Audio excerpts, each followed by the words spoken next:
Time check, 4 a.m. 5 a.m. kasi ang start ng registration at gusto ko maaga kami para maaga din matapos makaiwas sa init.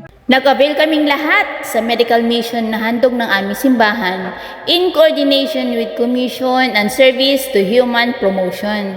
Nakamura na, ang lapit pa sa amin. Pinaka-best part nito yung mga free. Kaya go! Napag-ahalaga tuloy, lagi ako naghahanap ng free at saan makabawas. Siyempre, mami tips yun. Oops! Eto, informative.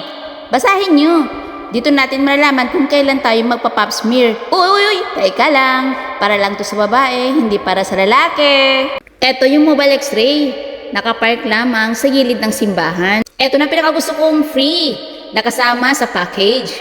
Ang check-up ng kanilang mga mata. Sa akin kasi di ko na kailangan dahil reading classes lang naman.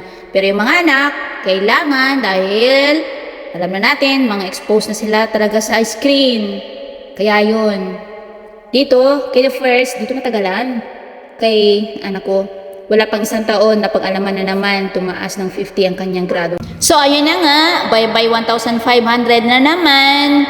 Palit sa glasses, pero yung frame yun pa din. Sana no, pagka goodbye ko ng 1,500, may mag-hi din sa akin na 1,500. Kay the second naman, ayun, sabi ng doktor, ay okay pa naman, pareho lang ang vision, pa yung glasses at saka wala. So, no need. Thank you, Lord. Dito talaga ako na-amaze kay the third. As in, ang linaw hanggang yung number 8, talaga sa pinakababa. Aba basang-basa lahat. Sabi ko nga sa kanya, binibiro ko. Babae, ikaw ang huli. Binemorize mo yata. Pero in fairness, thank you. Kasi kahit nagagamit sila ng mga gadgets, mahaba, kunti yung oras ng sa screen time nila, hindi pa apektado ang kanilang mata. Sana patuloy maalagaan ang kanilang vision na malinaw pa.